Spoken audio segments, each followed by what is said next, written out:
Well, hey there, kiddos. I hope you've enjoyed your nice long weekend. We're going to start talking about systems of equations today, and all we're going to do is get used to them. What is a system? How many kinds are there? What's a solution? And how do we write them? We're not going to solve anything yet. So you get a couple of definitions. The first one is a system of equations. What is it? There it is. It has two or more equations containing two or more variables. Everything we've done to this point has been one equation, one variable. We've solved, we found x, we were done. But now we're going to have two equations, two variables, and we're going to solve and find two answers, x and y. So now a solution. A solution to a system is a point that makes all the equations true. It's also the intersection point of the two lines. It just depends on how you're given the information. Do you just have equations and no graph, or do you have a graph you can look at where they intersect? But it's those two things. So pause that for a second, write down your definitions so that you have them, and then come back and we'll talk about the types. So there are three types of systems. The first type of system is just what we call an intersecting system. Intersecting lines are exactly what they sound like. They're lines that intersect, and so they cross and they intersect at a point. And since they intersect at one point, this point right here, the intersection point, that's the solution, so they only have one solution. This is the kind you'll probably see the most often because we'll solve a lot of systems and they just have a solution. And that's the point where the lines intersect. The next kind of system is a parallel system. Parallel lines, you should know, never ever cross. And since it says in my definition of a solution to a system, it's got to be the intersection point of two lines. Well, if parallel lines don't ever cross, they never intersect, therefore they have no solution. And it's, they don't intersect. They just don't have a point where they all work. The last kind is called coincident. And if you have a teacher who knows how to spell, first of all, let's try that again. There you go. If you have coincident lines, basically what that means is that your lines are exactly the same line and they are graphed one on top of the other. And since they are graphed one on top of the other, they intersect everywhere because they are always touching. And because they intersect everywhere, they have infinite solutions. And we're going to talk about how to tell the difference between the three.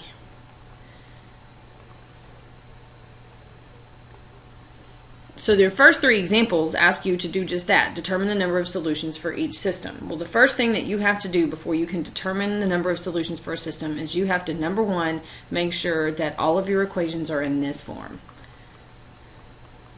They must be in slope-intercept form so that you can compare the slopes and compare the y-intercepts. That's the only way you're going to be able to tell whether they're intersecting, parallel, or coincident, because when you're asked for the number of solutions, that's what you're looking for. What kind of lines are they?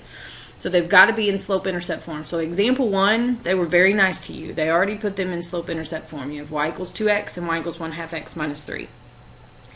The slope of this line, y equals 2x, is 2, and the slope of the bottom line is 1/2. Since they happen to have different slopes, that means when I graph them, they're going to intersect. So these right here only have one solution because they are intersecting lines. So up here under intersecting, if they are intersecting lines, they have different slopes. And as long as their slopes are different, they're intersecting, one solution.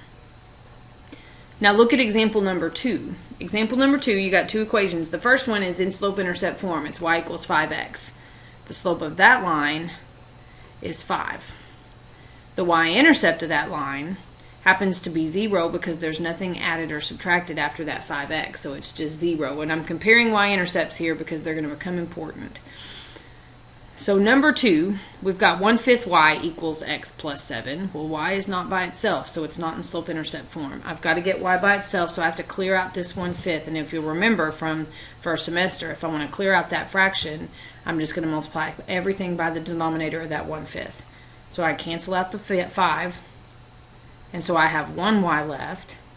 And then I have to multiply everything over here, so this becomes 5x plus 35.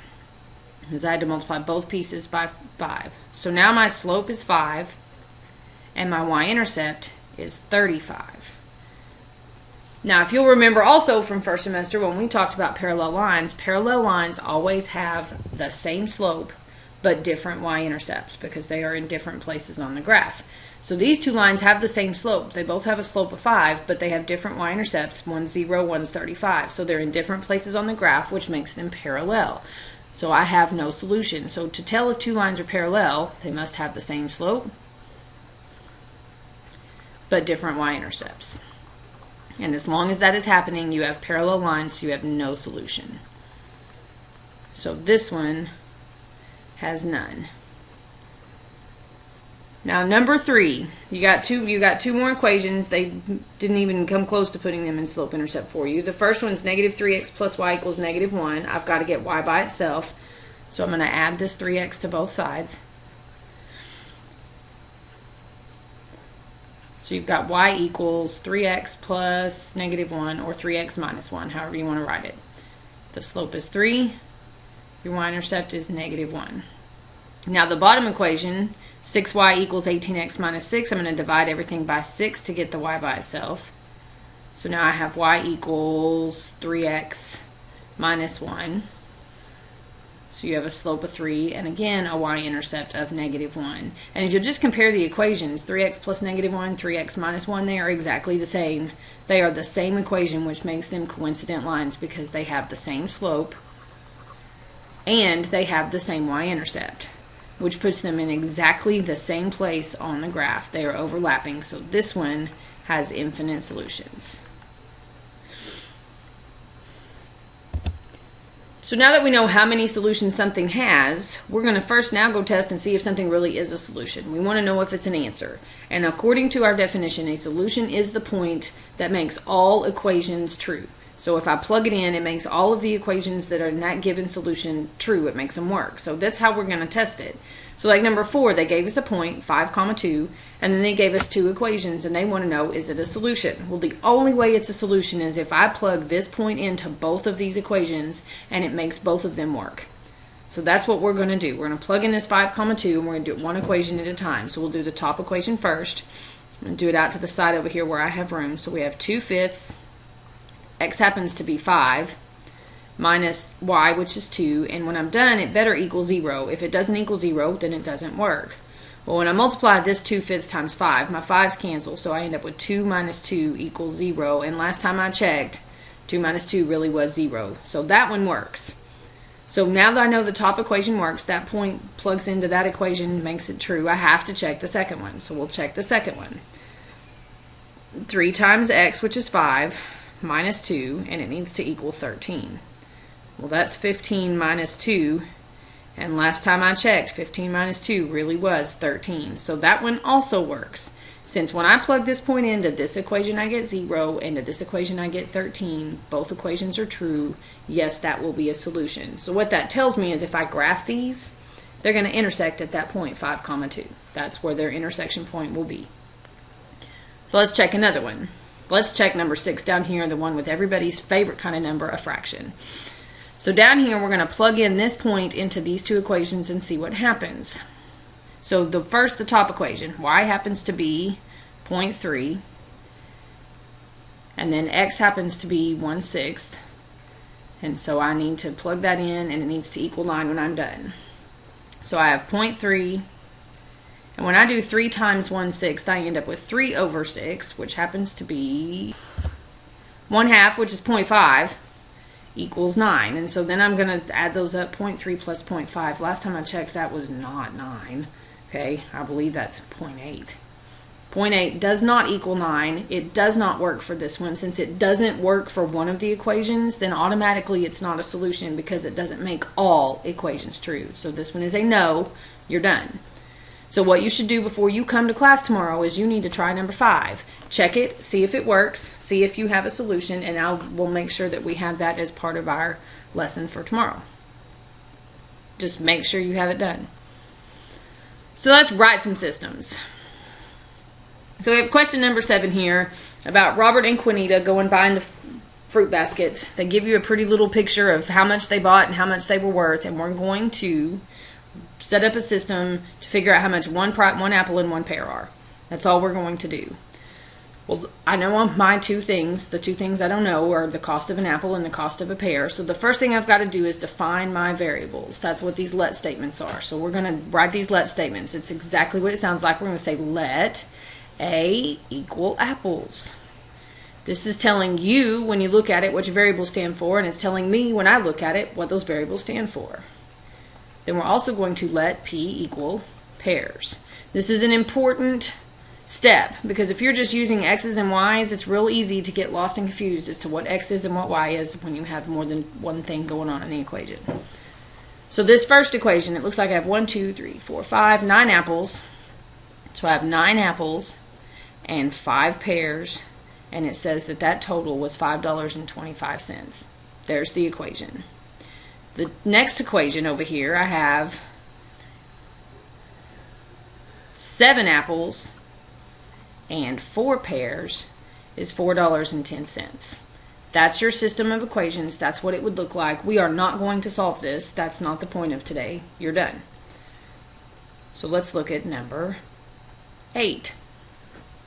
So you got a breakfast menu with 2 eggs and 1 sausage patty for $2.23 and 3 eggs with 2 sausage patties for $3.76. Set up a system to determine the cost of 1 egg and 1 sausage. Let statements first. I got eggs and sausage, so we're going to let E equal eggs. And because my S's always look like 5s, I'm going to use P for sausage patties. So see, this is why we define our variables, so you know what it stands for, because now it doesn't make sense. So we're going to write an equation. Look, I got 2 eggs. 1 sausage patty is $2.23. And then I've got 3 eggs and 2 sausage patties for $3.76. There's your equation. The next two are important ones, because the next two are the ones that give everybody the biggest trouble when it comes to writing the equation. Number 9, the one about the rectangular flower patch with a perimeter.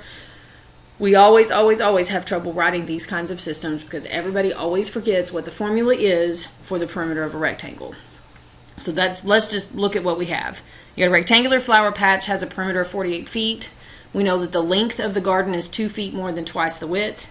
We also know that, according to our problem, length is L, width is W. They've defined your variables for you.